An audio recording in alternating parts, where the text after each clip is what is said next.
working on trying to get some more out there. Firefighters arrived at Penn Square after the fire started around 8:30 p.m. It began somewhere around the 22nd floor and soon spread throughout that floor. Heat from the flames blew out windows, dropping glass and debris around the block. Inside the Meridian Plaza, a security guard heard the alarm go off while making a check on the 30th floor. And all the elevators were shut off, so I had no way of getting down. So I contacted my engineer by radio. I was panicking by that time, and I asked him what I should do. And he told me to get out of there and get into the stairwell and get down, because he had the alarms going off at the desk. One firefighter says this kind of a high-rise fire is the worst-case scenario. It's so high, they can't shoot it from down on the ground.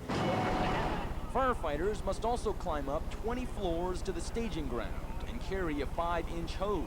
That's because the elevators don't work, and the building's generator that pumps water reportedly broke down.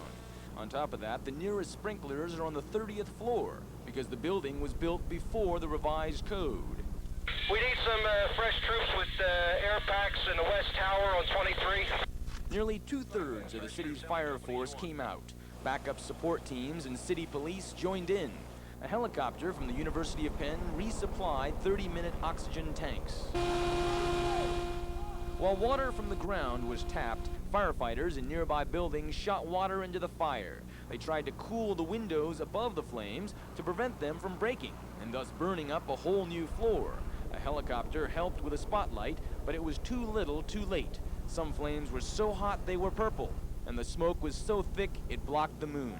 By 2:20 a.m., things got worse. 12th alarm box 495, 15th to Chestnut Street. Inside, the search continued for 3 men who had reported trouble, then lost contact. They were found near a window they had broken. 3 members on the 28th floor. We're in the process of bringing them out now. Can we get some EMS people up here? And move them down from the 20th floor with oxygen in place, if that is possible. It was not. Their friends grieved at the death of 3 of their own who had become disoriented and run out of oxygen. 28-year veteran David Holcomb, 10-year vet Phyllis McAllister, and 4-year vet James Chappelle. While onlookers watched, others feared for their offices. A Meridian banker and a securities officer expect severe damage to their offices near the top. If the phones aren't working and the electronic equipment isn't working, we're out of business. Daybreak offered no mercy. The inferno kept eluding firefighters. At some points, it raged at least 2 floors above where firefighters shot water. Believe me, it's the most difficult fire I've ever been on in my 18 years in the fire department.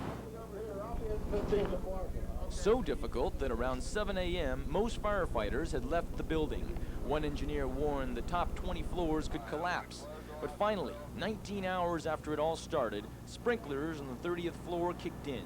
By 3 p.m., the blaze was under control, but not before it charred at least 8 floors, killed 3 of the city's finest, and left many questions unanswered.